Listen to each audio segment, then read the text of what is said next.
8 horas e 35 minutos. Olha, 8 condenados pela Lava Jato já foram para a rua depois daquela decisão tomada pelo Supremo Tribunal Federal na semana passada de exigir que cumprimento de pena só seja autorizado a partir do trânsito em julgado.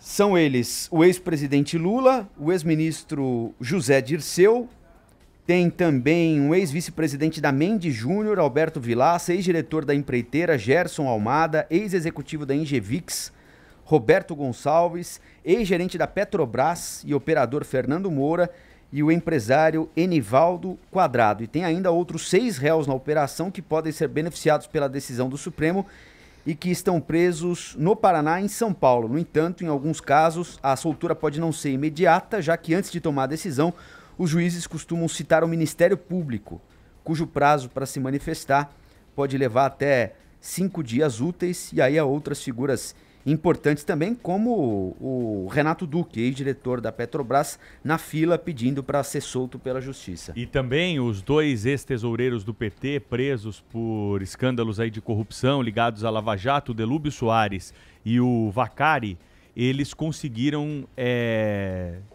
se libertar das tornozeleiras eletrônicas com base nessa decisão.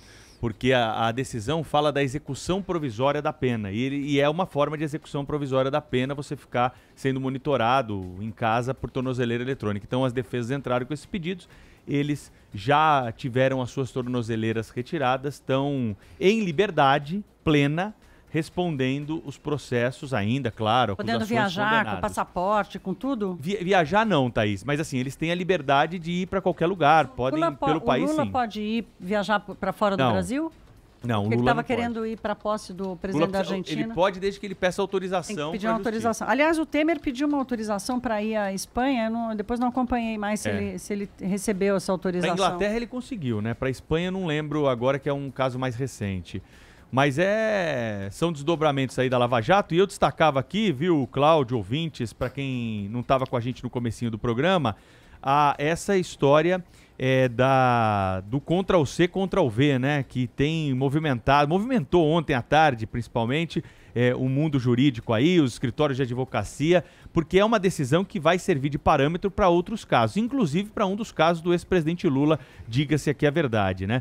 Lá no Tribunal Regional Federal da 4ª Região, nós tivemos um entendimento, são os mesmos julgadores que tiveram presentes no julgamento do caso do triplex do Guarujá do Aliás, aumentaram Lula. A pena no caso do triplex no Guarujá, né? Porque o juiz Sérgio Moro condenou, depois o TRF4 aumentou e o STJ diminuiu. Diminuiu um pouco depois, Só houve uma troca, que foi o presidente do TRF4, por uma questão de rodízio, que trocou com um dos desembargadores a carreira. Mas são os 3 desembargadores, né, que julgaram o caso do apartamento do Guarujá. E o relator desse caso era justamente o João Pedro Gebran Neto, vocês lembram desse nome aqui. E ele disse que uma decisão de uma juíza que copia e cola a decisão de um outro magistrado afronta o artigo 93 da Constituição Federal, que determina que todo julgamento tem que ser público e as decisões têm que ser fundamentadas pelo juiz. A decisão de um juiz num processo criminal, ela é personalíssima. Ela não pode ser utilizada para mais de um caso. Ela tem que ser usada para aquele caso concreto. Então, para lembrar aqui de maneira grosseira, para quem eventualmente não se recorde, naquela decisão do caso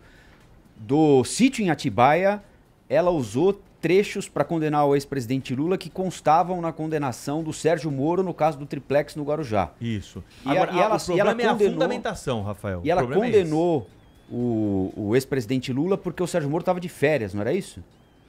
Num determinado período, ela cobriu férias. Ela estava substituindo ele. Eu acho que ele já tinha ido para o ministério, não era? Não me lembro, mas ela inclusive colheu o depoimento do ex-presidente Lula. Lembra quando ficou famoso aquele bate-boca? Se a gente a juíza podia até usar, vamos ter problemas, presidente.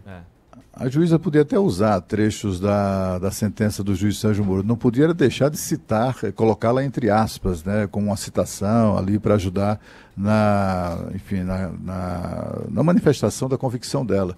Agora, simplesmente o Ctrl-C, Ctrl-V é um horror, né? E tem uma questão, assim, só para deixar claro, esse caso do ex-presidente Lula não foi julgado ainda, do sítio. A defesa do ex-presidente Lula pede algo parecido com essa decisão. É um outro caso, até tenho aqui o caso aqui, é da Lava Jato também, que gerou essa discussão ontem e acabou sendo tomada, então, essa medida. Em relação ao caso do ex-presidente Lula, ele corre na mesma turma julgadora e o que pode acontecer? Se houver o mesmo entendimento, esse caso do sítio de Atibaia pode ter a sentença anulada e nós vamos ter que novamente voltar para o momento das alegações finais e uma nova sentença do caso pelo novo juiz que já assumiu lá, que não é mais a Gabriela Hatz. Bonar, né? Exatamente, o Bonar que já assumiu no lugar do Sérgio Moro. Então é isso. Mas é mais uma questão aí ligada ao debate sobre a Lava Jato, né? Vocês devem lembrar que na época que houve a sentença do sítio, foi aventado que em um dos trechos lá da sentença, em vez de usar o termo sítio, ela usava o termo apartamento. E foi justamente isso que chamou a atenção da defesa do porque presidente Lula. Na hora de fazer o Ctrl-C, Ctrl-V, ela não nem trocou o sítio por apartamento, entendeu? Isso tem um nome muito simples no português, quer dizer preguiça. Preguiça de escrever, descuido, sabe? Ganha bem, sabe? Preguiça, isso chama preguiça. Tem toda a estrutura necessária. A gente fala aqui de regalias do Poder Judiciário. Pô, o que custa sentar ali e redigir uma peça? Tá convencida, né? Eu não tenho dúvida que ela está convencida. Um negócio que todo mundo... Se tem uma decisão que todo mundo ia ler, é essa, né? Claro, pô. Pelo amor de Deus. É o mínimo de cuidado. Mas sabe o que é isso? Porque também vai ver que não foi nem ela que fez, viu? Porque... É muito comum no judiciário, né, eles se servirem de... Eu conheço gente da minha família, o cara é escrivão. E ele, o juiz com quem ele trabalhou durante anos, quem redigia a sentença era ele o tempo todo. Só pode ser cunhado, hein, Cláudio? Não, sabe, tô brincando. Sabe, isso. Isso é uma prática comum. E muitos deles nem leem, confiam tanto no trabalho do assessor para redigir a sentença que ele vai assinar, que nem sequer lê. A preguiça também você tem razão, reside Cláudio. aí. É a preguiça, mas é assim, como um caso sendo do Lula, como é que ela não vai... É o nome dela que está assinando. Tudo bem, ela põe outro cara para escrever, mas ela, com um caso de repercussão desse tamanho, ela tinha que ter gastado um tempo ali para passar palavra por palavra, né?